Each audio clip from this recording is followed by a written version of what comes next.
Hello, I'm Monique Homan, and like you, I'm wild about Washington.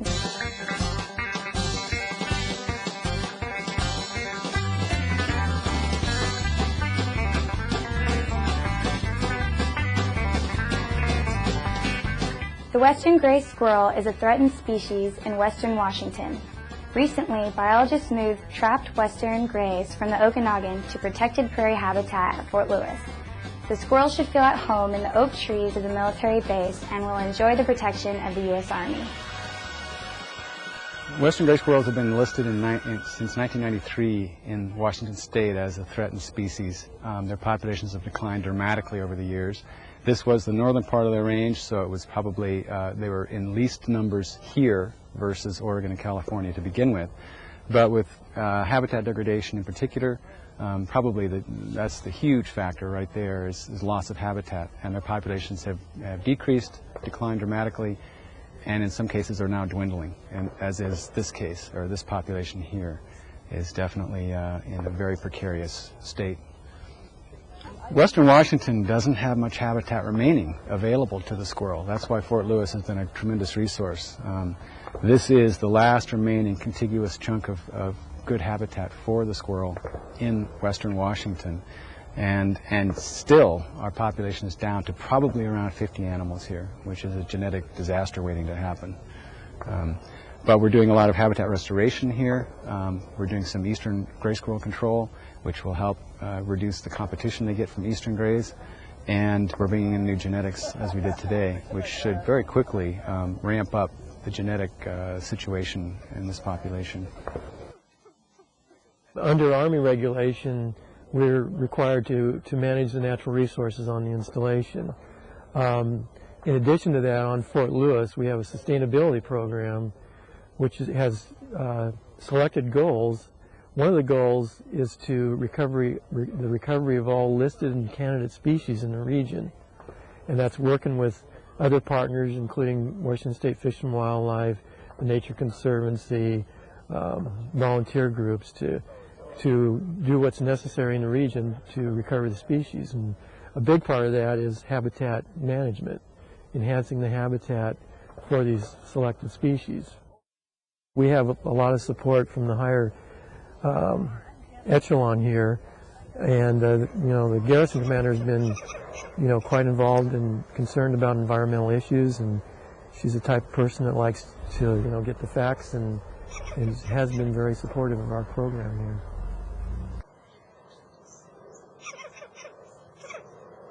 This was specifically about augmenting the western gray squirrel population here on Fort Lewis. It's the smallest population we have in the state, and it's the only population we have in western Washington. The genetic diversity on Fort Lewis is low, and so we wanted to increase the diversity of the population, genetic diversity of this population, and also kind of boost the numbers a bit because they are so low.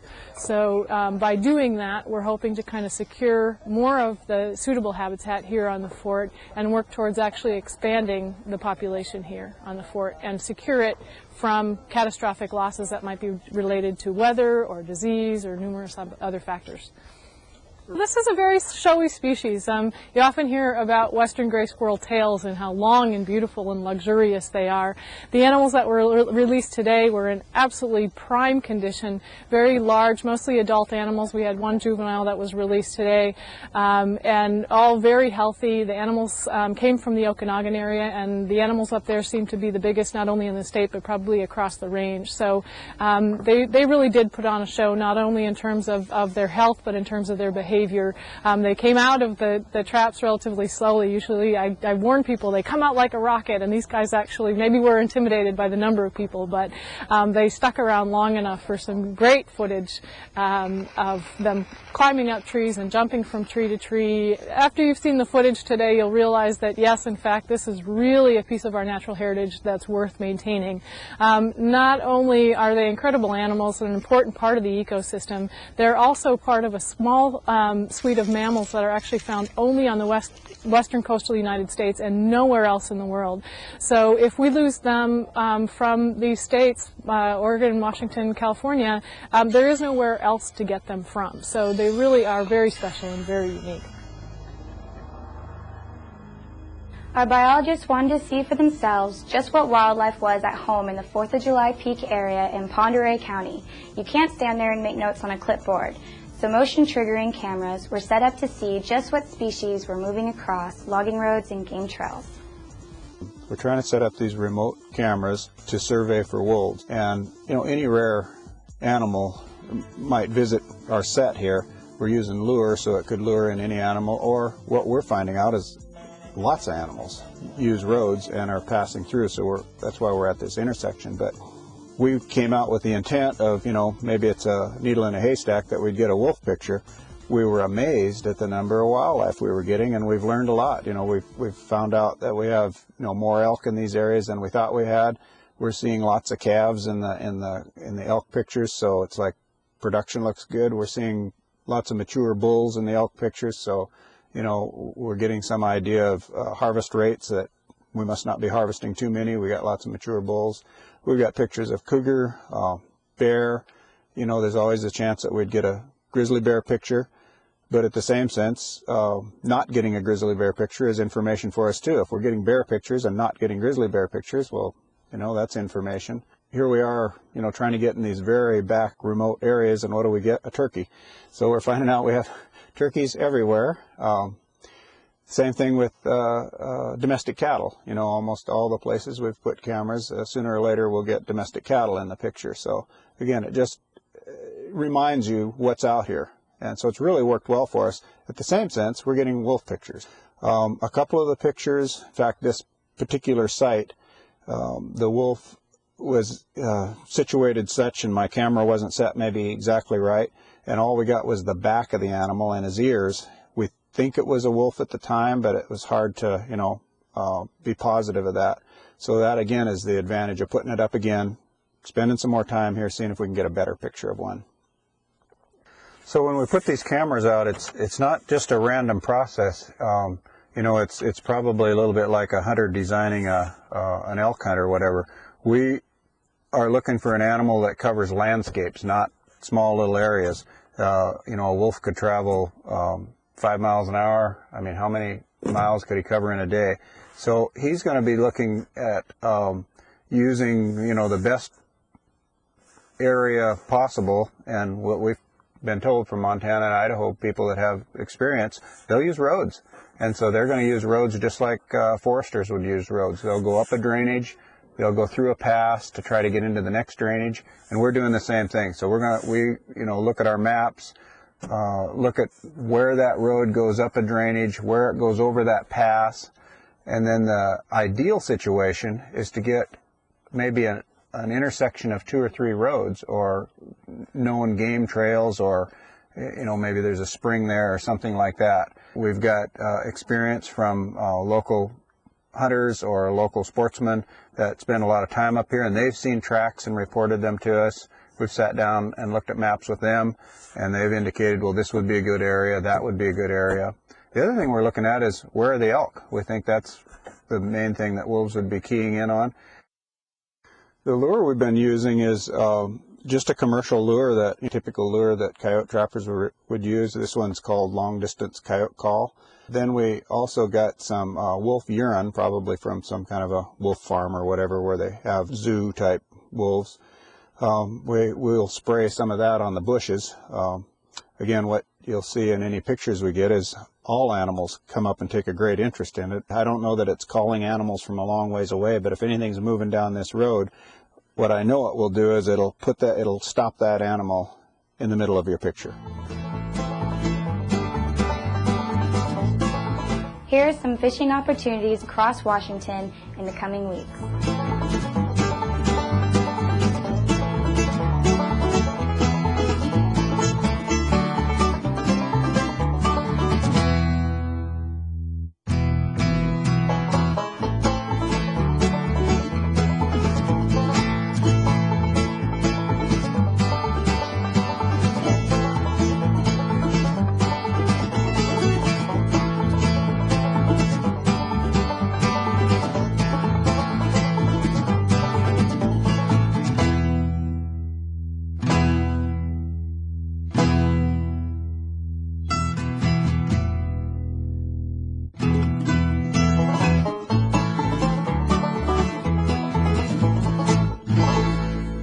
Those colorful animal-themed license plates you see on Washington vehicles are helping our wildlife populations by providing the extra fee to various agency programs. More help is on the way because wildlife fans can now combine the animal plates with a personal message. Thanks to recent legislation, drivers can now even make a more specialized wildlife conservation difference and a bigger personalized statement. Previously, we had only two options: place our personalized message on the standard Mount Rainier background, or buy a plate with one of our wildlife specialty backgrounds. Now we have yet a third option and combine them on the same plate. Washington Department of Fish and Wildlife offers 5 exciting wildlife backgrounds: a bald eagle, an elk, an orca whale, a black bear, and a mule deer, all tastefully set against the natural background. Buying a specialized plate gives people a chance to protect our natural resources and make that personalized statement. Here's where you can see some of Washington's wildlife.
This has been Wild About Washington, brought to you by the employees of Washington Department of Fish and Wildlife. Working together, we can keep Washington's outdoor heritage for future generations. Thank you for watching.